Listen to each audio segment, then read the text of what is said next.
Assalamualaikum warahmatullahi wabarakatuh.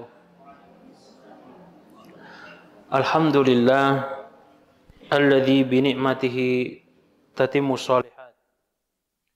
Asyhadu an la ilaha illallah wahdahu la syarika lah wa asyhadu anna Muhammadan abduhu wa rasuluh wa safiyuhu wa khaliluh sallallahu alaihi wa ala alihi wa sahbihi ajma'in. Ya ayyuhalladzina amanu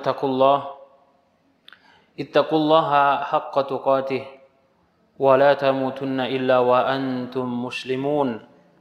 Amma ba'd, fa inna asdaqal hadits kitabullah wa khairal huda Muhammadin sallallahu alaihi wasallam wa syarrul umuri muhdatsatuha fa inna kulla muhdatsatin bid'ah wa kulla bid'atin dhalalah wa kulla dhalalatin finnar. Para akhwat yang dirahmati Allah tabaraka wa taala, kembali kita melanjutkan syarah Umdatil Mar'ah, yaitu membahas tentang 100 hadis yang berkaitan dengan wanita yang dikarang oleh Syekh Dr. Fuad bin Muhammad Abdul Aziz hafizahullahu ta'ala. Memasuki pembahasan yang ke-6. Dari 100 hadis kita baru sampai hadis yang ke-6, yaitu dua sisi keutamaan wanita Quraisy. Para akhwat yang dirahmati Allah tabaraka wa taala, bisa dilihat di website cianjurkotasantri.com bahasan dari kajian kita di sore ini, yaitu hadis dari Abu Hurairah radhiyallahu taala anhu, anin Nabi sallallahu alaihi wasallam qala, khairu nisa'in raqibnal ibil. Sebaik-baiknya wanita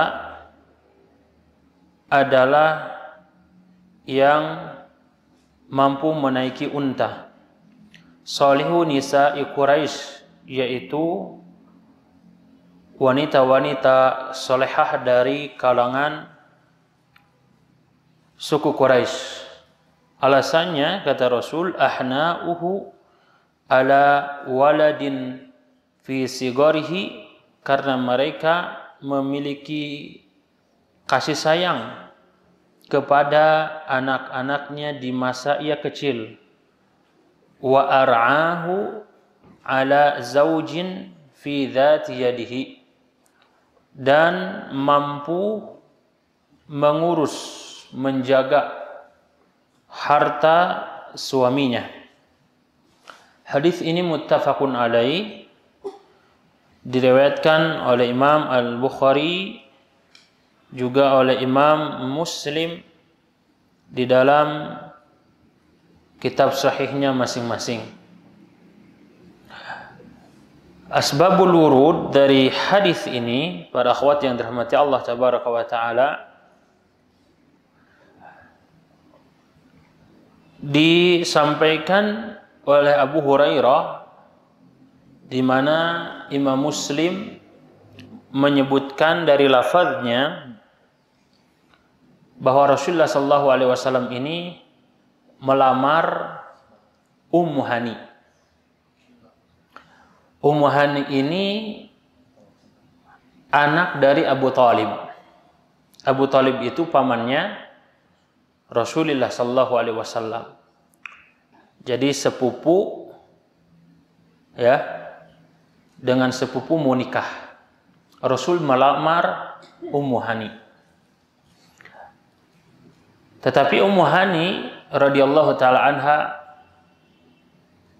menolak lamaran Rasul sallallahu alaihi wasallam. alasan Ummu Hani tidak menerima lamaran Rasul karena ingin fokus mengurus anaknya. Dari sinilah Rasulullah SAW kemudian menyampaikan tentang keutamaan wanita-wanita Quraisy, karena Ummu Hani mengatakan, ini qad kabirtu, saya ini sudah lanjut usia, wali iyalun, dan aku juga memiliki anak-anak. Jadi Ummu Hani menolak lamaran Rasul sallallahu alaihi wasallam karena dua faktor ini. Tidak ada wanita yang tidak ingin dipersunting oleh Rasulullah sallallahu alaihi wasallam. Tetapi Ummu Hani ada alasan lain yang membuat Rasulullah sallallahu alaihi wasallam kagum dengan alasan yang disampaikan Ummu Hani. Lantas Rasul bersabda, khairu nisa'in raqibna al-ibil. Sebaik-baiknya wanita adalah yang mampu menaiki unta. Para akhwat yang dirahmati Allah tabaraka wa taala, kita bahas satu persatu dari hadis yang mulia ini, di mana Rasulullah SAW pertama mengatakan, khairu nisa'in raqibnal ibil. Seutama-utama, seafdol-afdolnya wanita adalah yang mampu menunggangi, menaiki unta. Para ulama hadis menyebutkan maksud dari hadis yang Rasulullah SAW sampaikan ini adalah sebaik-baiknya wanita Arab adalah suku Quraisy. Karena tentunya kendaraan zaman dahulu itu unta. Ya. Jadi kendaraan dahulu itu unta. Dan Rasulullah SAW pun beberapa kali mengajak istrinya di beberapa safar, yaitu dengan mengajak istrinya menunggangi unta. Menunggangi unta berbeda dengan menunggangi binatang yang lain. Biasanya menunggangi binatang lain, si penumpang bisa loncat seperti kuda, ya, atau naik seperti gajah. Tapi unta biasanya dia turun. Ya, unta itu turun. Jadi Rasulullah SAW ingin menyampaikan bahwasanya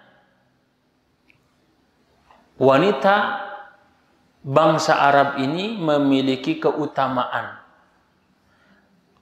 Dan yang paling utama adalah wanita dari kalangan suku Quraisy. Dan Rasulullah SAW pun adalah dari suku Quraisy. Artinya secara umum. Karena itu Abu Hurairah radhiyallahu taala anhu menyampaikan bahwasanya Maryam tidak pernah menaiki unta. Padahal kita tahu bahwasanya Maryam adalah wanita yang Rasulullah SAW sebutkan di antara 4 wanita yang istimewa, salah satunya Maryam. Artinya secara personal akan berbeda-beda antara satu wanita dengan wanita lain. Tapi secara keseluruhan wanita Quraisy ini memiliki keistimewaan. Ya, memiliki keistimewaan. Wanita Quraisy yang mana yang istimewa? Salihun nisa, yaitu wanita yang solehah. Kesolehan wanita Quraisy itu dilihat dari 2 sisi. Dia memiliki keutamaan dari 2 sisi. Yang pertama kata Rasulullah sallallahu alaihi wasallam, ahnahu ala waladin fi sigarihi, yaitu memiliki rasa cinta dan kasih sayang kepada anak-anaknya di masa kecil. Imam An-Nawawi ketika mensyarah hadis ini, beliau mengatakan wal hananiyatu ala waladiha allati taqumu alaihim ba'da yatimuhum fala tatazawwaj fa in tazawwajat falaysa biha niyatin qala al-Harawi. Kata Imam Nawawi, yang dimaksud dengan hananiyah sangat memiliki kasih sayang terhadap anaknya, yaitu wanita yang mengurusi anak-anaknya ba'da yatimihim, yaitu ketika mereka sudah menjadi yatim. Artinya tidak kemudian menikah lagi dengan laki-laki lain, ya, alasannya karena ingin fokus mengurus anaknya. Dari sini teman-teman yang dirahmati Allah tabaraka wa taala, al-hananiyah memiliki rasa cinta terhadap anaknya itu dilihat dari fokusnya seorang wanita Quraisy mengurus anaknya, terutama di masa kecil. Tidak salah jika Dr. Adnan Baharith di dalam disertasinya yang berjudul Mas'uliyatul Ab fi Tarbiyati Tiflil Muslim, kalau tidak salah judulnya itu, tanggung jawab seorang suami terhadap pendidikan anak, di antara kriteria wanita yang layak dipersunting oleh seorang laki-laki adalah al-faragh. Dia fokus. Dia tidak memiliki aktivitas apapun ketika menikah kecuali mengurus keluarganya, khususnya anaknya.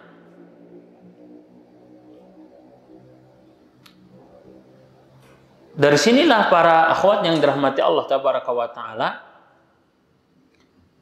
seorang wanita ketika sudah menikah, tidak ada amalan, tidak ada pekerjaan, tidak ada kesibukan yang lebih istimewa melebihi kesibukan statusnya menjadi seorang ibu, menjadi seorang istri.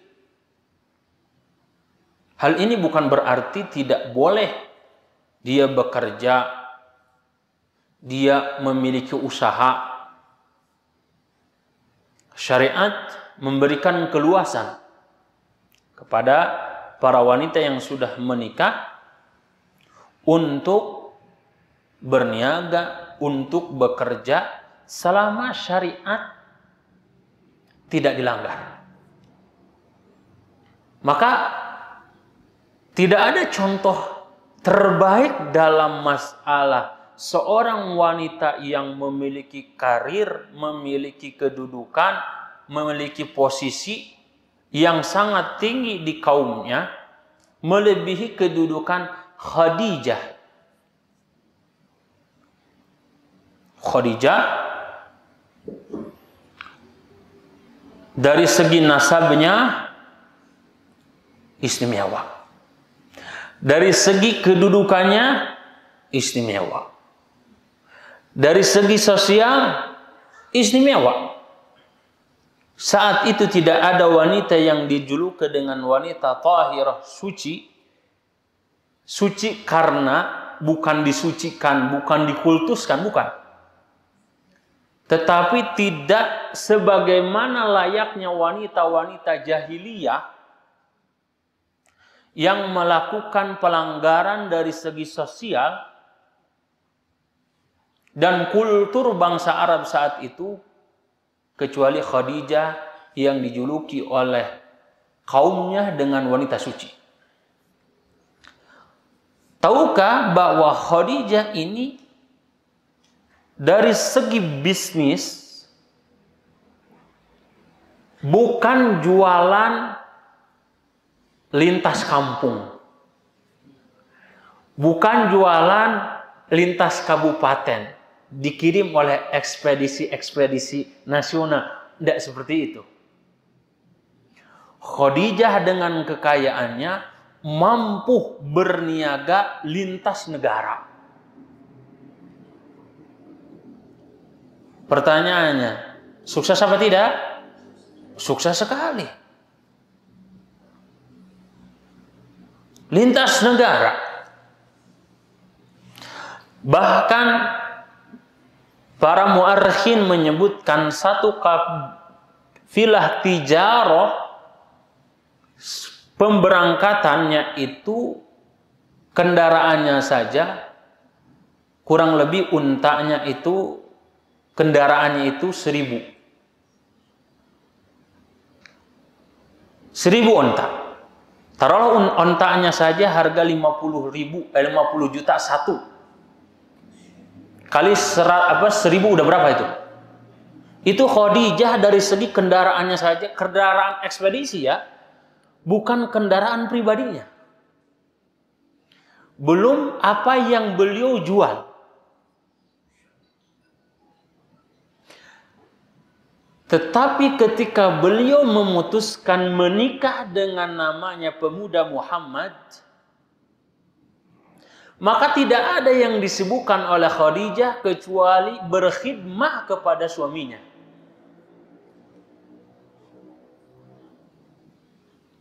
Kita tidak dengar bahwasanya ketika Rasulullah SAW menjadi seorang nabi, jadi 15 tahun setelah pernikahan disibukkan dengan tijarah. Dan kita tidak dapati bahwa ketika Khadijah sudah memutuskan menikah dengan Rasul, masih disibukkan dengan usahanya. Tapi apa? Dilimpahkan kepada Rasul yang mengurusnya. Ia fokus. Karenanya di balik fokusnya Khadijah membina rumah tangga, menjadi seorang istri dan seorang ibu, maka tidak ada anaknya kecuali semuanya masuk Islam.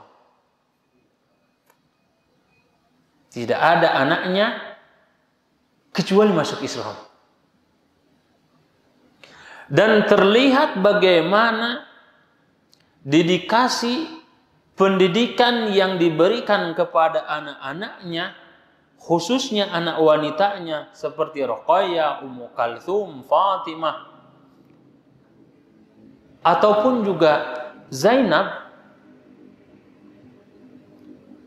kecuali kita baca dari sirah-sirah mereka istimewa terhadap suaminya.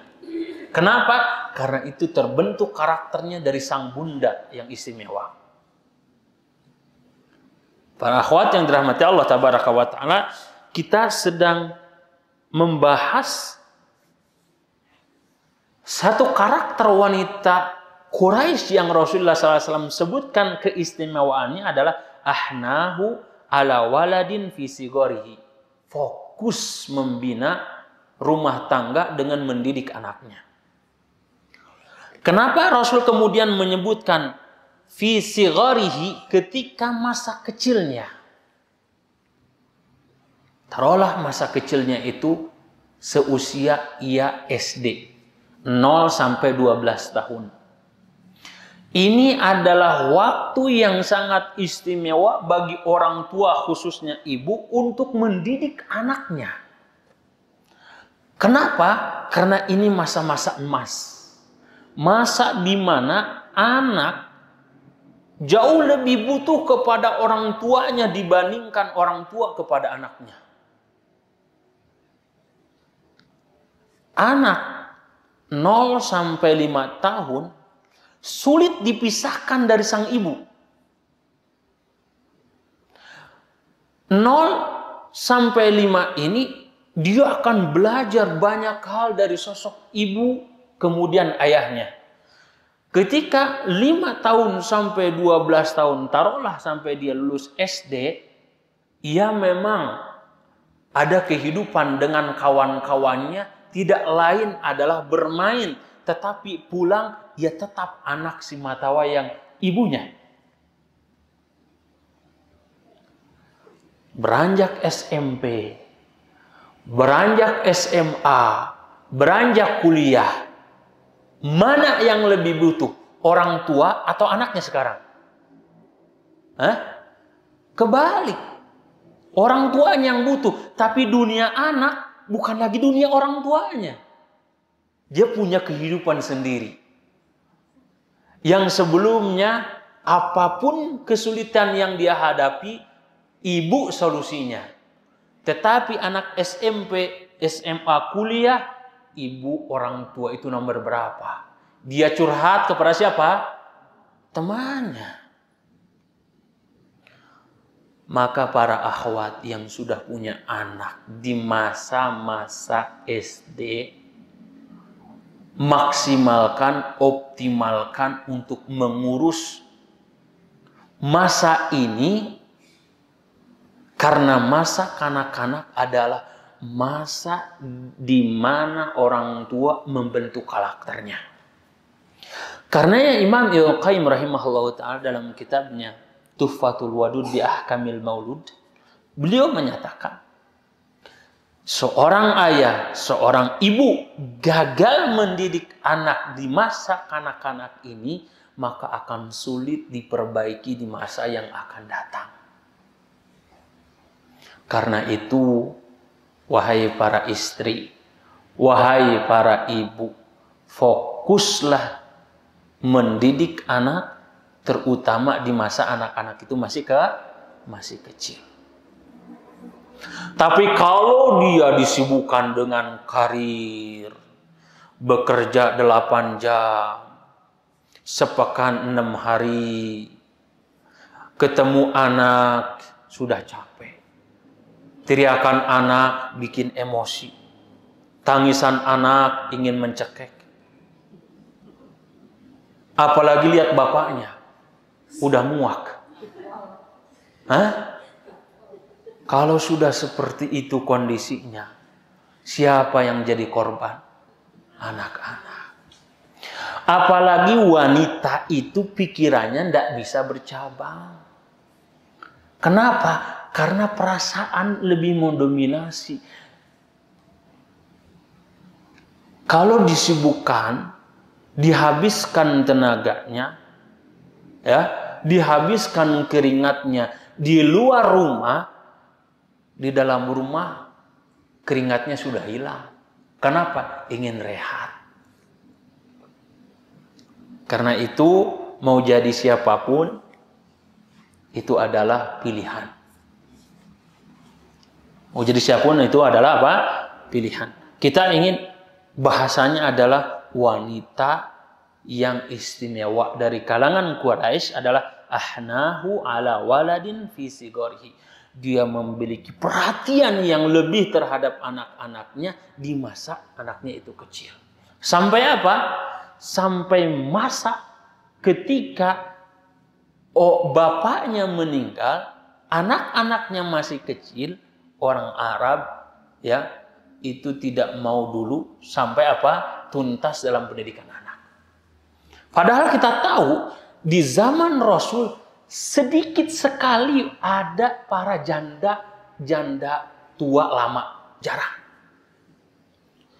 Kalau sudah ada yang dicerai ataupun sudah ditinggal suaminya, biasanya sahabat-sahabatnya sudah ngantri.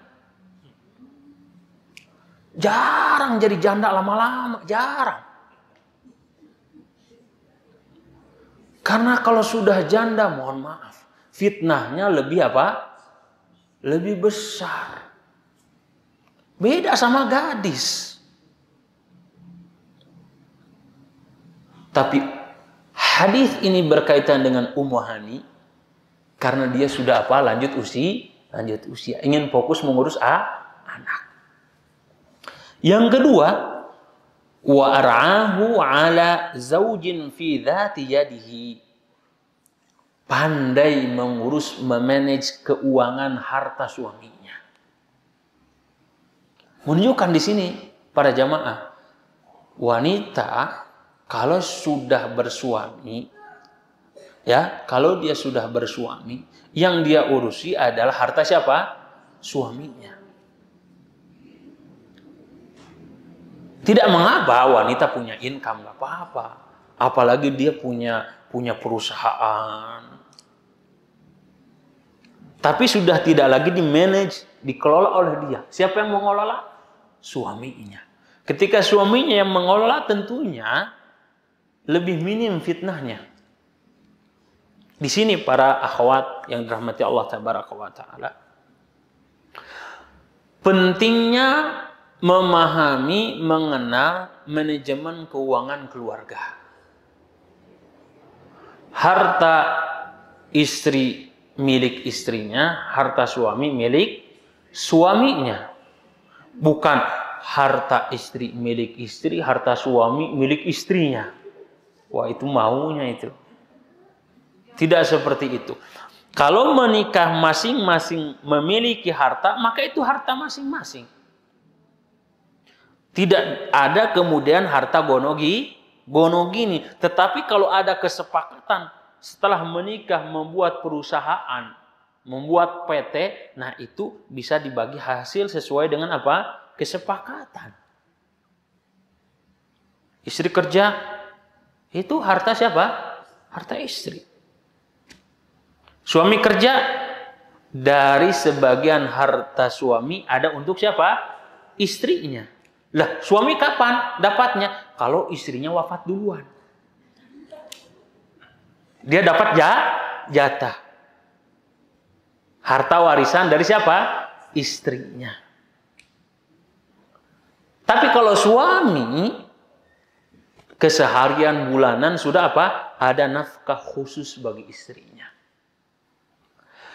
Dari sini jamaah yang rahmati Allah Tabaraka wa Ta'ala, hadis riwayat Muslim dari sahabat Abu Hurairah yang lain menyebutkan, kullukum ra'in wa kullukum mas'ulun an ra'iyatih. Setiap kita adalah pemimpin yang akan ditanya kepemimpinannya. Lalu Rasul ketika sudah menyebutkan tanggung jawab suami, lantas tentang tanggung jawab istri. Istri tanggung jawabnya apa? Yaitu pada anak dan rumah. Yang di sana ada hartanya. Nah, di sini nih, para akhwat yang dirahmati Allah Tabaraka wa Ta'ala, wanita Quraisy itu mampu memanage keuangan. Ya. Penting sekali bagi kita, khususnya ibu-ibu, khususnya para istri, ketika diamanahi harta oleh suami, jangan kemudian mindsetnya bagaimana cara menghabiskannya. Kalau cara menghabiskannya siapapun bisa. Tapi bagaimana menjaga, apalagi mampu apa? Mengembangkan. Aduh, saya kayaknya nggak bisa deh kalau dikasih uang oleh suami, kemudian saya bisnis. Kata Pak Ustadz, sebaiknya istri itu fokus. Oh ya. Lalu karena harta suami ini banyak, saya belanjakan ke emas. Dibelanjakan sama ya ke emas. Belanja sekilo, kadang 2 kilo emasnya itu. Kayak wortel aja ya. Tentunya saat ini dibeli di awal tahun 1444 Hijriah, kemudian dibuka di tahun 1450, udah berapa tahun? 6 tahun harga emas yang sekarang 1 juta, 6 tahun kemudian harganya nggak mungkin 500.000, apalagi 1 juta. Pasti apa? Naik. Pas dikasihkan sama suami, ini emas-emas yang saya kumpulkan selama 6 tahun menikah. Mana? Ada 1,5 kilo. 6 tahun 1,5 kilo. Suami pasti kaget apa enggak? Kaget. Waduh, dia enggak bakalan ngomong, andai ini bisa jadi mahar untuk istri saya yang kedua. Enggak bakalan gitu. Gak bakalan berani dia. Kenapa? Karena yang memeliharanya siapa? Mas ini istrinya. Gak akan berani dia. Waduh. Kalau sisa-sisa dari nafkah bulanan saja kamu bisa mengurus dan mengembangkannya, apalagi kalau saya investkan. Tuh kata suami. Kalau hartanya saja dijaga, apalagi suaminya. Maka istrinya ketika mengasihkan harta tadi suaminya setelah 6 tahun tadi ya, jangankan harta, ya, masa, jangankan suami, harta saja dijaga, apalagi suaminya. Makin demen gak itu suami? Wah, makin senang. Jangan kemudian setiap dikasih bulanan habis, bahkan baru setengah bulan sudah tipis. Kalau sudah seperti ini maka akan ada teriakan, akan ada pertengkaran. Apalagi zaman sekarang kebutuhan, kalau ngikutin kebutuhan tidak akan ada habisnya. Maka setiap wanita harus sadar siapa suaminya. Dan bagaimana ia mampu mengelola hartanya dan mendidik anak-anaknya.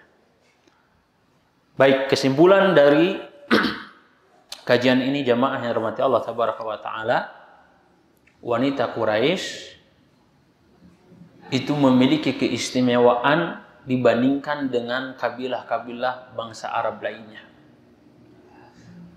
Dari sini tidak menunjukkan bahwa wanita-wanita suku Sunda tidak istimewa, tidak. Wanita-wanita dari suku Sunda akan memiliki keistimewaan, itu terbentuk dari masing-masing karakter yang dimunculkan. Yang kedua, keistimewaan wanita Quraisy ada pada dua sisi. Sisi pertama yaitu kemampuan mendidik, membesarkan anak-anaknya, terutama di masa anaknya kecil. Yang kedua, kemampuan memanage keuangan rumah tangga, khususnya keuangan suaminya. Baik, itu saja. Mudah-mudahan bermanfaat. Wassalamualaikum warahmatullahi wabarakatuh. Insyaallah kita lanjutkan di bulan berikutnya.